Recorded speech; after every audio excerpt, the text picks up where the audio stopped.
pageantry, battles and bloodshed await the most haunted team in California.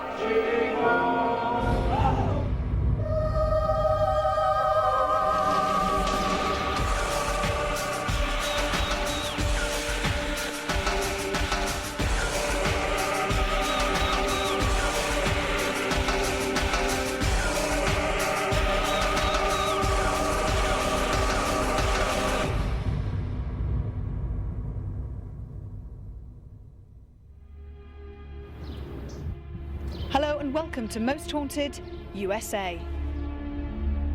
The battle plans that shaped a nation's constitution may well have been hatched within these walls. But is this also a home to the ghosts of the soldiers that were based here? Today we encounter dark shadows, temperature changes, as well as clear but invisible voices. And that's why I brought you to the Drum Barracks. Wilmington lies south of LA, and here in 1862 saw the construction of one of America's most formidable fortresses. At the then staggering sum of $1 million, 60 acres of land were converted into Drum Barracks, a military station that saw over 7,000 troops head out into battle. This was a base that pinned its colours on the triumphant Union Army during this nation's 4-year Civil War. Some of its rooms were used as a private residence for the Colonel James Henry Carleton and his wife Sophia. The advent of the 20th century signalled a more passive direction, as first a high school and then a boarding house were based here. Locals then saved the buildings from demolition in the 60s, with this national monument serving as a museum since 1987. But does war still rage long after the troops have gone? This barracks was actually named after the Assistant Adjutant General, Richard Coulter Drum. It was built in 1862, a very large barracks. It was the headquarters of the US Army in Southern California, Utah, Arizona, and New Mexico, which was a very, very large area. The parlour is one of the most active places in the building. The temperature drops for no apparent reason. The drapes sway on their own. Also, dark shapes have been seen floating across the floor, accompanied by male conversation, and the lights turn on and off. A lot of people, a lot of visitors come through and have come up and asked about different smells that they've smelled or they've seen something. And a lot of the docents also have come back with stories. The model room is said to be very active. Things have been heard moving on their own, and strange smells have also been witnessed, from lavender to tobacco. There's too many unexplained things that have happened that I hear and smell and see through my peripheral vision. There might be someone standing, like I think there is beside me or behind me, but when I turn my head, they're gone. Many loud noises have been heard here in the armoury, from footsteps to voices. But what alarms people more than anything is seeing the ghostly figures of Union soldiers wandering in and out. Both inside and outside the barracks, the ghost of a woman wearing a hooped skirt has been seen. Also, the ghost of a little boy has been seen standing in the yard and playing up here on the upper landing. And of course, the other thing you've got to remember is that this place now is a very, very fine museum. It has many, many original artifacts. Things like this percussion rifle that again goes back to 1863, the time of the Civil War, that would have taken lives. If the Most Haunted crew wants to spend the night here, I would spend the night in the parlor. I think you have the best chance of seeing or hearing ghosts. We've smelled smoke in there, either cigar or pipe smoke. And also, if you try playing Dixie on the piano, you might have some luck. I've come down into the parlour because a few years ago there was a group of tourists coming around the place. They came into here and they got someone with them who could play the piano.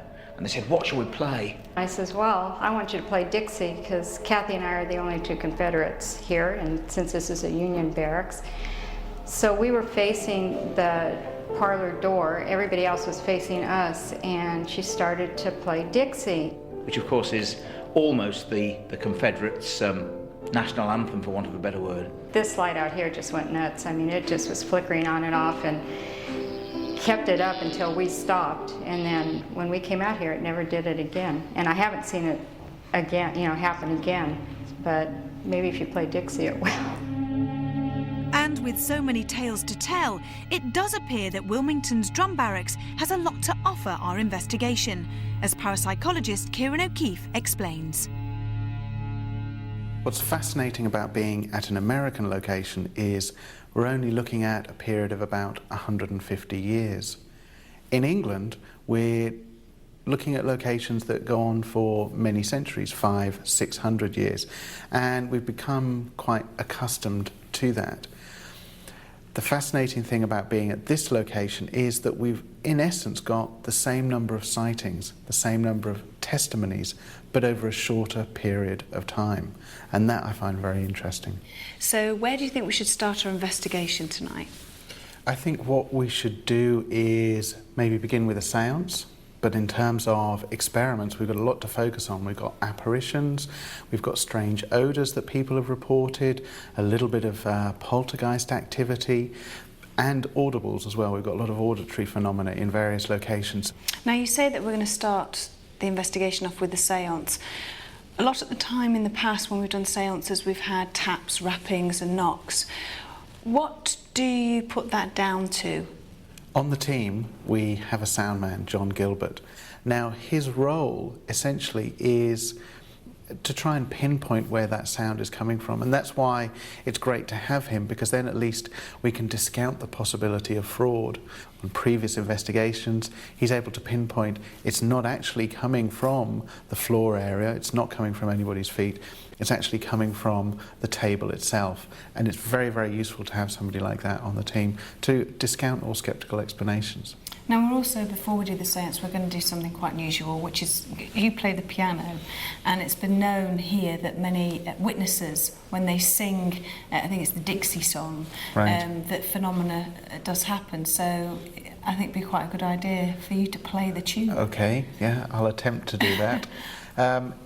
It's great that we've got the piano here and, of course, the music to Dixie and other songs from the Civil War period. And in a sense, we're replicating an experiment almost. You know, the fact that people reported phenomena in response to Dixie means that we can set up exactly the same conditions under which it occurred. So all in all, are you hopeful of things happening here tonight? I'm very excited about being here. This is a very unusual location, simply because we're looking at one time period, the American Civil War. You tally that with the number of eyewitness testimonies that there have been for different phenomena. Yeah, I'd expect something. I hope for something.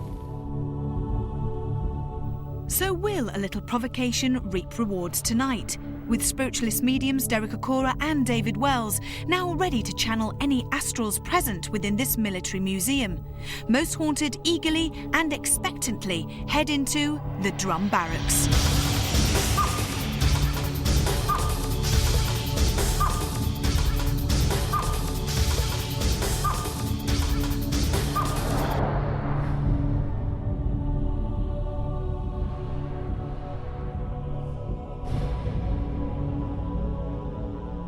As we stepped through this doorway, I've become aware, not so much of the presence of spirit person active here, but the residual.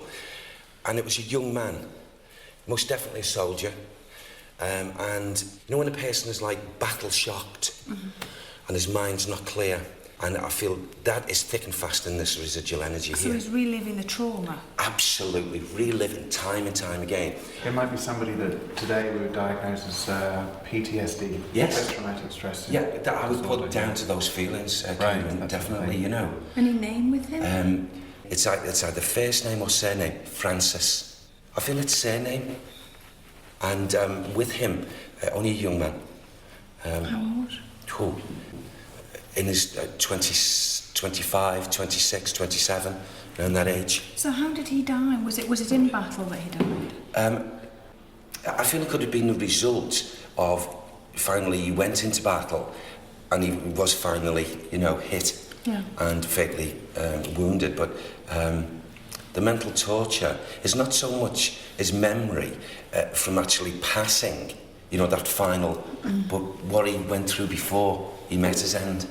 Do you have any idea when he would have been stationed here? Oh, gosh. 1844. Right. Up to 1846 Okay. in between that period of time. Although the date given falls 2 decades short of when soldiers were stationed here, we were expecting to hear more tales of woe.